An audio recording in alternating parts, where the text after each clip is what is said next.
بسم اللہ الرحمن الرحیم۔ آج جو محاضرہ آپ حضرات کے سامنے پیش کرنا ہے وہ فن نحو سے متعلق ہے۔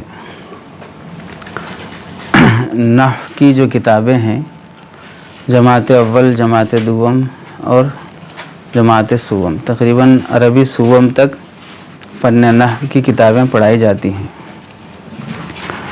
اس فن کی اہمیت کیا ہے، اس فن کی ضرورت کتنی ہے، اور اس فن کی تاریخ تدوین کیا ہے، یہ فن کب بنا، کیسے اسے مرتب کیا گیا، اس فن کے پڑھنے کے فائدے کیا ہیں، پڑھانے کا مقصد کیا ہے، اور اس فن کی شرعی حیثیت کیا ہے، اس فن میں کتنے مسالک ہیں، جیسے فقہ میں ہے 4 مسلک، حنفی، شافعی، حنبلی، مالکی۔ فن نحو میں کتنے مسلک ہیں، ان مسالک کی اختلاف کی بنیاد کیا ہے، آج نحو میں کون سا مسلک زیادہ رائج ہے، اور اس کے ساتھ ساتھ فن نحو کو پڑھنے کا طریقہ کیا ہے، ہندوستان میں فن نحو کیسے آیا، اور نحو کی ایسی مثالیں جس کی وجہ سے اس فن کو مرتب کرنے کی ضرورت پیش آئی، ابتدائی دور سے لے کر آج تک اس فن کی کیسے حفاظت کی گئی، یہ سب چیزیں پہلی بار گویا کہ آپ حضرات کے سامنے آتی ہیں۔ چونکہ عام طور سے جب بھی ہم لوگ پڑھتے ہیں تو سیدھے نحو کی کتاب آ گئی اور اس میں جہاں کلمہ، اسم، فعل، حرف سے بحث شروع ہوتی ہے وہیں سے ہم اس فن کو پڑھ لیتے ہیں۔ خاص طور سے نحو کا جو فن ہے اس فن کو پڑھنا اور اس کو جاننا کتنا اہم اور ضروری ہے، اور اس میں کمی کوتاہی ہونے سے کیا نقصان ہوتا ہے وہ بھی جان لینا چاہیے۔ تو ہم کو اس فن میں محنت کرنے میں دلچسپی ہوتی ہے۔ اگر میں نحو میں کوتاہی کر دیا، غلطی کر لیا تو اس سے مجھے بڑا نقصان اٹھانا پڑے گا، ایسا آدمی کے ذہن میں آج آتا ہے اور پھر اس کا احساس پیدا ہو جاتا ہے۔ تو ترتیب سے آپ حضرات کے سامنے جو محاضرہ پیش کیا جائے گا گویا کہ فن نحو کی پوری تاریخ پیش کرنے کی کوشش کریں گے، جتنا ہو سکے اسے اشارے کی شکل میں آپ حضرات خود بھی نوٹ کر لیں۔ بار بار چونکہ یہ چیزیں نہیں ملتی ہیں اور بعض مرتبہ یہ چیزیں یاد رہ جاتی ہیں تو ہم کو پڑھنے میں بہت معاون ہوتی ہیں یہ باتیں، کہ بھئی یہ ہم ایسا سنے تھے جس کی وجہ سے ہم اس میں کوتاہی نہیں کر سکتے۔ ترتیب وار دیکھیں، فن نحو کی تعریف کیا ہے، علم نحو کسے کہتے ہیں۔ لغوی اعتبار سے بھی اس نحو کا جو لفظ ہے نون، ہا، واو، اس لغوی اعتبار سے اس کے مختلف معانی ہیں۔ چنانچہ پہلا معنی اس کا جو آتا ہے نحو کا، قصد اور ارادہ، پہلا معنی۔ چنانچہ لغت میں کہا جاتا ہے نحوت ھذا نحوا، میں نے اس کا ارادہ کیا ہے، نحوت ھذا نحوا، میں نے اس کا ارادہ کیا ہے، اے قصدت قصدا۔ دوسرا لغوی معنی آتا ہے جہت کو بتانا، جانب کو بتانا، جیسے اس کی مثال ہن نحو البیت عامدات، وہ گھر کی جانب ارادہ کرنے والی ہیں، عمدہ، عمدن، جان بوجھ کر، یعنی چاہنا، ارادہ کرنا۔ تو اب یہاں پر آیا ہن نحو البیت، ہم نحو المسجد عامدون، ہم وہ لوگ، نحو المسجد، مسجد کی طرف، مسجد کی جہت۔ تو نحو کا دوسرا معنی ہو گیا جہت اور طرف۔ تیسرا معنی آتا ہے مثل، جیسا۔ چنانچہ عربی میں ہے ھذا نحوہ، ھذا نحوہ، مطلب ہوگا یہ اس کے جیسا ہے، یہ اس کی طرح ہے۔ چوتھا معنی آتا ہے قسم اور نوعیت کو بتانا۔ چنانچہ بہت سی جگہ تقسیم کرتے وقت بھی لکھتے ہیں ہاذا علی اربعتی انحاء، نحون کی جمع انحاء، یہ 4 قسموں پر مشتمل ہے. ہاذا علی اربعتی انحاء، 4 قسموں پر مشتمل ہے. تو لغوی اعتبار سے جو المسالک البہیہ اس کتاب کے مصنف نے 4 معنی لغوی اعتبار سے فن نحو کی لکھی ہیں.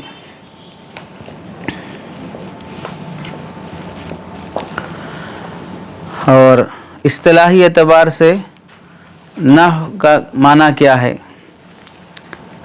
اصطلاحی اعتبار سے علم نحو اس علم کو کہا جاتا ہے جس کے ذریعے سے اسم، فعل اور حرف کی اعرابی اور بنائی، اعرابی مطلب معرب ہونا، بنائی یعنی مبنی ہونے کی حالت اور ان کے باہم مرکب کرنے کی کیفیت معلوم ہو.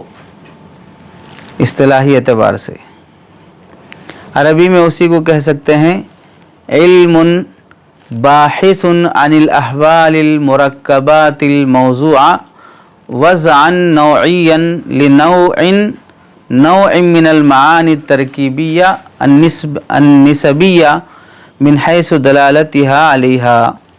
یعنی علم نحو وہ علم ہے جس میں بحث کی جاتی ہے ان مرکبات کے احوال سے جن کے معانی ترکیبیہ اور نسبیہ میں سے ہر نوع کے لیے مستقل نوعی طور پر وضع کی گئی ہو. آسان طور پر دیکھو، جیسا آپ علم نحو وغیرہ میں پڑھتے ہیں، ایک تعریف تو سب لوگ پڑھے ہوں گے، النحو علم باصول یعرف بها احوال اواخر الکلم الثلاث من حیث الاعراب والبناء. علم نحو ان اصول کا علم ہے جن کے ذریعے سے معرب مبنی ہونے کی حیثیت تینوں کلموں کے آخری حالت کے پہچاننے سے ہوتی ہے. یہ عام مشہور تعریف ہے، بس یہی تعریف یاد رکھ لی جائے کافی ہے. تعریفات میں کیا رہتا، ہر مصنف اپنے اپنے حساب سے جامع اور معنی تعریف کرنے کی کوشش کرتا ہے. اور درس نظامی کی کتابوں میں، عربی والی کتابوں میں عام طور سے یہ تعریف بھی مشہور لکھی جاتی ہے. کیا ہے؟ النحو علم باصول، نحو ایسے اصول کو جان لینا ہے یعرف بها، جن اصولوں کے ذریعے سے جانا جا سکے احوال اواخر الکلم الثلاث، کلمے کے آخر کی تینوں حالتوں کو من حیث الاعراب والبناء، معرب اور مبنی ہونے کی حیثیت سے. ایسے اصولوں کو جان لینا جن اصولوں کی وجہ سے ہم کلمے کی آخری حرکت رفع، نصب، جر کس حساب سے آ سکتا ہے، مبنی ہونے سے یا معرب ہونے سے، وہ جان لیا جا سکے، اس کو کہا جائے گا علم نحو. تو ایک بات پوری ہو گئی. دوسری بات ہے علم نحو کا موضوع کیا ہے. موضوع کا مطلب ہوتا ہے کہ اس فن میں کس کے بارے میں بات کی جاتی ہے. ہر فن کا موضوع الگ الگ ہوتا ہے. جیسے سمجھایا گیا ہوگا کہ طب کا موضوع جسم انسانی امراض اور صحت کے لحاظ سے. ڈاکٹر کا موضوع کیا ہے؟ انسان کا جسم، مرض اور صحت کے لحاظ سے. ڈاکٹر کے پاس گئے تو وہ کیا بارے میں بات کرے گا؟ فلاں آیت قرآن میں کہاں پر ہے، فلاں حدیث صحیح ہے ضعیف ہے، یہ تھوڑی بات کرے گا ڈاکٹر. بھئی آپ کی طبیعت کیسی ہے، آپ کو کہاں تکلیف ہے. تو جسم انسانی اس کا کیا ہے؟ موضوع ہے. ایسے ہی ٹیلر کا موضوع کیا ہے؟ سلائی اس کا موضوع ہے. کتنے میٹر ہونا، پاجامہ کتنا بڑا ہونا، کتنا چوڑا ہونا، کرتا کلیدار ہونا، بغیر کلیدار ہونا، یہ اس کا موضوع ہے. وہ تھوڑی یہ پوچھے گا کہ بھئی فلاں آیت کون سے پارے میں ہے، فلاں حدیث کون سی کتاب میں ہے. اس کا موضوع ہے ہی نہیں وہ. طباخ کا موضوع کیا ہے؟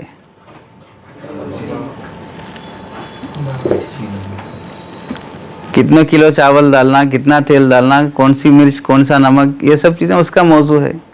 اس کو تھوڑی سمجھ میں آئے گا کہ بھئی نحو میں یہ فائدہ ہے، اس فلاں میں یہ چیز ہے. اس سے کوئی لینا دینا نہیں رہتا. تو نحو کا موضوع کیا ہے؟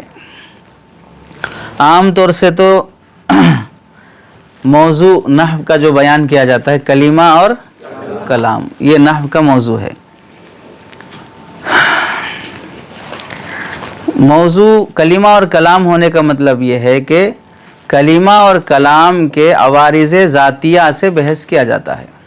کلمہ اور کلام کے عوارض ذاتیہ کا مطلب ہوتا ہے وہ پیش آنے والے احوال جو اس چیز پر اس کی ذات کی وجہ سے پیش آتے ہوں۔ اب چنانچہ کلمہ اور کلام کے جو عوارض ذاتیہ ہیں وہ ہیں معرب ہونا اور مبنی ہونا، اس حساب سے بحث کیا جائے۔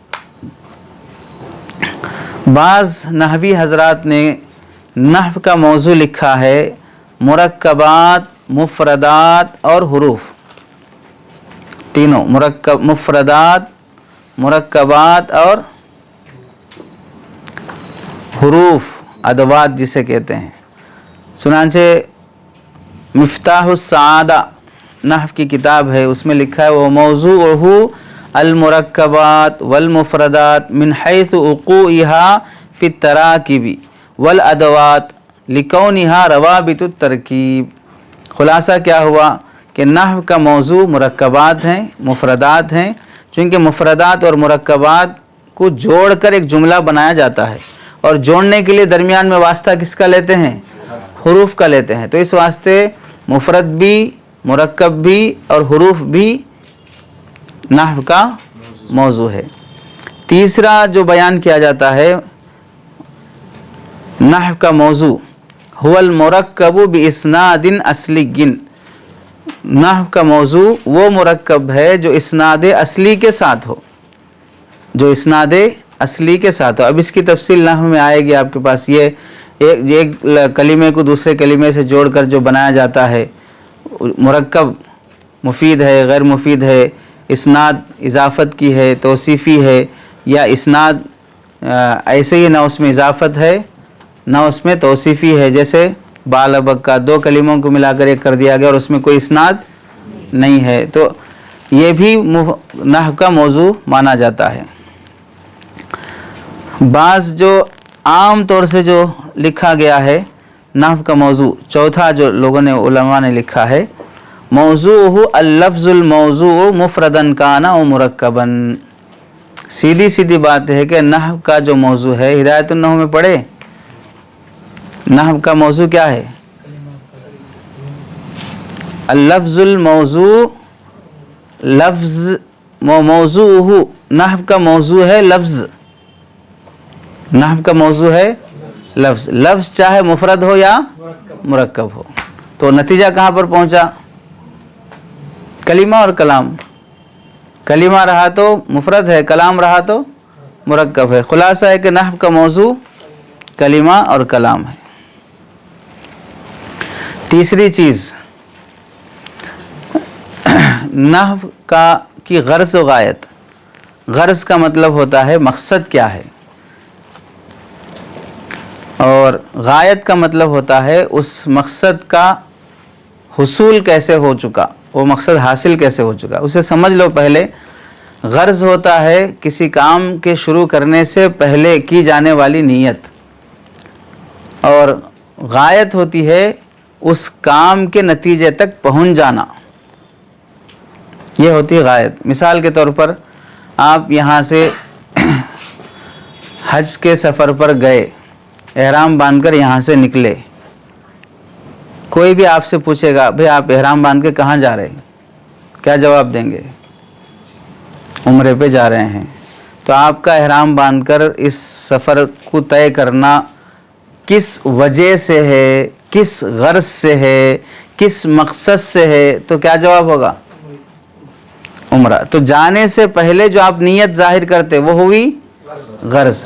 آپ گئے، عمرہ وغیرہ سب کر لیے، عمرے سے فارغ ہو گئے، تو اب کس چیز سے فارغ ہو گئے آپ؟ عمرے سے فارغ ہو گئے۔ تو عمرے سے فارغ ہو جانا وہ ہے غایت، کام ختم ہو گیا، جس مقصد کے لیے آئے تھے وہ مقصد حاصل۔ تو ایسے نحو کا مقصد کیا ہے، کیوں پڑھ رہے ہیں فن، پڑھنے کا مقصد کیا ہے، تو اسے بیان کیا جا رہا ہے۔